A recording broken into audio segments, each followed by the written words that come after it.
Good morning friends. இன்றைக்கி டே 4 video பார்க்குறோம். இன்றைக்கி வந்து கோழிக்கு வந்து விட்டமின் டானிக்கை கொடுக்கலாம் அப்படின்னு இன்றைக்கி விம்ரால் டானிக்கை வந்து எடுத்துகிட்டு வந்துருக்கிறேன். இந்த டானிக்கை எம்டி இன்ஜெக்ஷனில் வந்து 0.5 பாயிண்ட் எடுத்து தண்ணியில் கலக்கிறேன், அதாவது சுடு தண்ணியில் கலக்கிறேன்.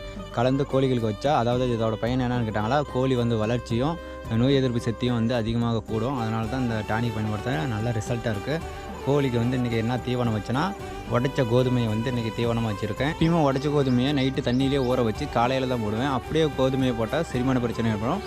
டே 5 வீடியோவில் மீண்டும் சந்திப்போம்.